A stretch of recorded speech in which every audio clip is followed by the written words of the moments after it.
యేసుక్రీస్తు వారు ఈ దినములు అంతమందు స్వయాన ఆయన చెప్తున్నటువంటి మాటలే. బుద్ధి గల కన్యకలు, బుద్ధి లేని కన్యకలు పరిస్థితి ఏంటని చెప్తున్నాడు. మత్తయి సువార్త 25:1 పరలోక రాజ్యము తమ దివిటీలు పట్టుకొని పెండ్లి కుమారుని కొరకు ఎదుర్కొనుటకు బయలుదేరిన 10 మంది కన్యకలను పోలి ఉన్నది. పరలోక రాజ్యము తమ దివిటీలను పట్టుకొని పెండ్లి కుమారుని ఎదుర్కొనుటకు బయలుదేరిన 10 మంది కన్యకలను పోలి ఉన్నది. మనం చూసినట్లయితే పౌలు గారు కొరింథీయులకు రాసిన రెండవ పత్రిక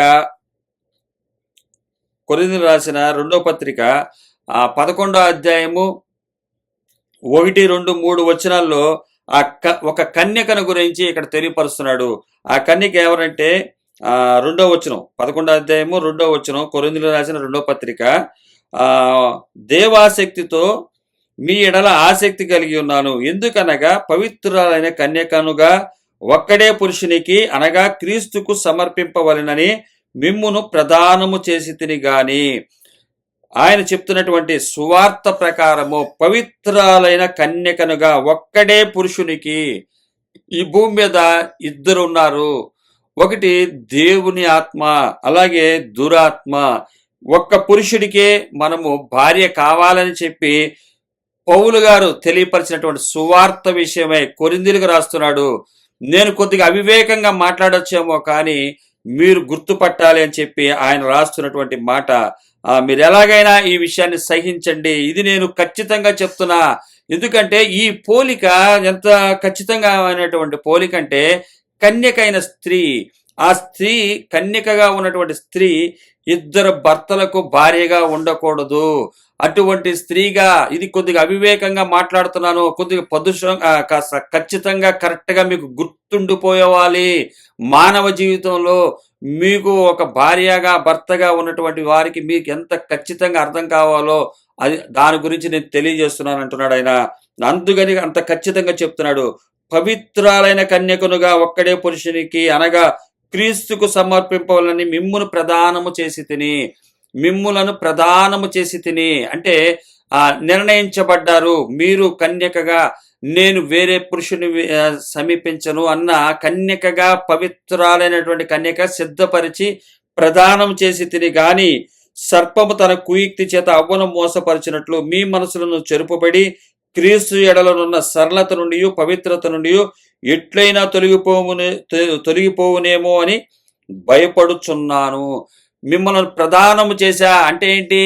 బాప్తీసం తీసుకుని రక్షణలోనికి వచ్చి దేవుడు యేసుక్రీస్తు రాకడ కొరకు సిద్ధపడతాను అని ఎదురు చూస్తానని చెప్పి నిలబడినటువంటి మనలను సిద్ధంగా ఉన్నటువంటి మనలను అపవాది తన కుయుక్తి చేత ఎలాగైతే హవ్వను మోసం చేసిందో అలాగే మిమ్ములను కూడా క్రీస్తు ఎడలనున్న సరళత నుండి అంటే యేసుక్రీస్తు వారిని గురించి మీరు మితముగా బ్రతుకుతున్నటువంటి స్థితి అంటే ఈ లోకాధికారి అయినటువంటి అపవాది ఆస్తుల వైపు మీరు మళ్ళీపోకుండా ఉండే విధానాన్ని అంటే దేవుడిచ్చిన దాన్ని తిని బ్రతుకుతూ ఆ యొక్క వివాహం చేసుకోబోయే ఆయన ఎటువంటి వాడు? ఈ భూమి మీద దేన్ని ముట్టలేదు. అపవాది యొక్క అధికారాన్ని ఆయన జయించాడు.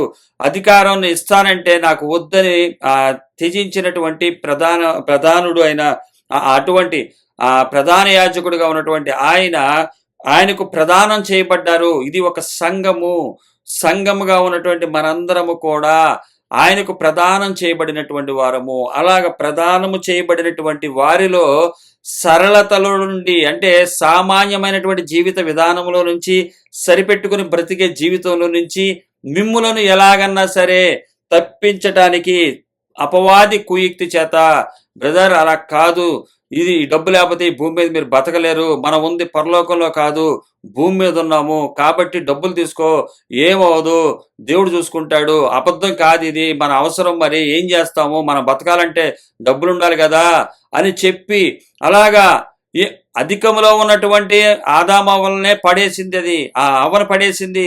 అధిక సంపాదనలో ఉన్నప్పుడే పడేసింది. లేని వారిని ఇంకా పడేస్తుంది. అంటే సరళతలో ఉండాలి, మనము తగ్గింపు జీవితం కలిగి ఉండాలి. అపవాది ఇచ్చే ఆస్తులను సంపాదించుకోకుండా బ్రతకాలని చెప్పినటువంటి పౌలు గారు తన జీవితంలో చేసి చూపించి ఆ సరళతలో నుండి తొలగిపోకుండా ఉండాలని చెప్పి ఎంతో కోరుకున్నటువంటి ఆయన, అదే సరళతలో మనం జీవించాలని చెప్పి ప్రకటించినటువంటి ఆయన ఈ యొక్క సంఘానికి తెలియజేస్తున్నాడు. ఈ క్రీస్తు ఎడలో ఉన్నటువంటి సరళతలో నుంచి మీరు తొలగిపోమాకండి. ప్రదానము చేయబడ్డారు కన్యకగా, ఒక్కడే పురుషురాల పవిత్రాలైన కన్యకనుగా ఒక్కడే పురుషునికి ఒక్కడే పురుషుడు, ఆయనే యేసుక్రీస్తు వారు. ఇక్కడ పెండ్లి కుమారుని విందు కొరకు ఎదురు చూస్తున్నారు. ఆ పెండ్లి కుమారుని కొరకు ఎదురు చూస్తున్నటువంటి 5 బుద్ధిగల కన్యకలు, 5 బుద్ధి లేని కన్యకలు. ఈ 5 బుద్ధిగల కన్యకలు సిస్టమేటిక్ గా ఉన్నారు. వాక్యం ఏదైతే చెప్పిందో, రాకడ కొరకు పడవలసినటువంటి విషయాలు ఏదైతే ఉన్నాయో దాని ప్రకారం వారు నిర్ణయించుకుని ఉన్నారు. మిగతా వారు ఏ విధంగా ఉన్నారో ఇక్కడ రాయబడుతుంది. 25వ అధ్యాయం మత్తయి సువార్త 1-2 వచనాలు. పరలోక రాజ్యము తమ దివిటీలను పట్టుకొని పెండ్లి కుమారుని ఎదుర్కొన్నట్టుకు బయలుదేరిన 10 మంది కన్యకలను పోలి ఉన్నది. వీరిలో 5 బుద్ధి లేనివారు, 5 బుద్ధి గలవారు. 3వ వచనము. బుద్ధి లేని వారు తమ దివిటీలు పట్టుకొని తమతో కూడా నూనె తీసుకుని పోలేదు. బుద్ధి లేని వారు ఏంటంటే 5 కలిసి వారు దివిటీలో ఉన్నాయే కానీ వీరితో పాటు నూనె తీసుకుని పోలేదు.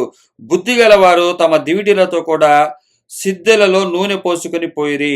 పెండ్లి కుమారుడు ఆలస్యము చేయగా వారందరూ కునికి నిద్రించుచుండిరి. అర్ధరాత్రి వేళ ఇదిగో పెండ్లి కుమారుడు అతని ఎదుర్కొన రండి అను కేక వినబడెను. అంటే దేవదూతలు వచ్చిన ఒక కేక వినబడింది. అంటే అందరూ నిద్రపోతున్నారు, మొత్తం అందరూ నిద్రపోతున్నారు. అర్ధరాత్రి వేళ ఇదిగో పెండ్లి కుమారుడు అతను ఎదుర్కొన రండి అని ఒక కేక వినబడెను. అప్పుడు ఆ కన్యకలందరూ లేచి తమ దివిటీలను చక్కపరిచిరి గాని బుద్ధి లేని కన్యకలు మా దివిటీలు ఆరిపోవచ్చున్నవి గనుక మీ నూనెలో కొంచెం మాకు ఈడని బుద్ధిగల వారిని అడిగిరి. అందుకు బుద్ధిగల కన్యకలు మాకును మీకును ఇది చాలదేమో, మీరు అమ్మవారి యొద్దకు పోయి కొనుక్కొనుడని చెప్పిరి. వారు కొనబోచుండగా పెండ్లి కుమారుడు వచ్చెను. అప్పుడు సిద్ధపరుచున్న వారు అతనితో కూడా పెండ్లి విందుకు లోపలికి పోయిరి. అంతటా తలుపు వేయబడెను. తరువాత తక్కిన కన్యకలు వచ్చి అయ్యా అయ్యా మాకు తలుపు తీయమని అడుగగా అతడు మేము నేనెరుగనని మీతో నిశ్చయంగా చెప్పుచున్నానెను. ఆ దినమైనను గడి అయినను మీకు తెలియదు గనుక మెలకుగా ఉండుడి. ఈ యొక్క 13 వచనాల్లో కూడా ఇక్కడ మనకి చాలా క్లారిటీగా రాయబడుతుంది. వారు దివిటీలు పట్టుకుని సిద్ధపడి ఉన్నారు. పెండ్లి కుమారుని ఎదుర్కొనుటకు వెళ్ళినటువంటి 10 మందిలో 5 బుద్ధి గలవారు, 5 బుద్ధి లేనిటువంటి వారు. వీరు తీసుకువెళ్లాల్సినటువంటి దివిటీలను తీసుకుని వెళ్ళారు. కానీ దివిటీలతో పాటు వీరేం తీసుకెళ్లేదంటే నూనెను తీసుకెళ్ళా. బుద్ధి లేని వారు, బుద్ధి కలిగినటువంటి వారు నూనెతో సహా అక్కడికి వెళ్ళారు. నూనెతో పాటు వెళ్ళినటువంటి వారు ఇద్దరు కలిసి పెండ్లి కుమారుడు ఆలస్యం చేయటం వలన ఇద్దరు కలిసి నిద్రపోయారు. 5 కాదు, మిగతా వారు కూడా బుద్ధి లేని వారు తమ దివిటీలు పట్టుకుని తమతో కూడా నూనె తీసుకుని పోలేదు. బుద్ధి గల వారు తమ దివిటీలతో కూడా సిద్ధులలో నూనె తీసుకుని పోయిరి. పెండ్లి కుమారుడు ఆలస్యం చేయగా వారందరూ కునికి నిద్రించుచుండిరి. మొత్తం ఆయన ఆలస్యం చేశాడు. చేయంగానే మొత్తం 5 కూడా, ఆ 10 మంది కూడా కునికి నిద్రపోతున్నారు. ఈలోపు ఒక శబ్దం, ఒక పెండ్లి కుమారుడు ఎదుర్కొన్న రెండను ఒక కేక వినబడింది.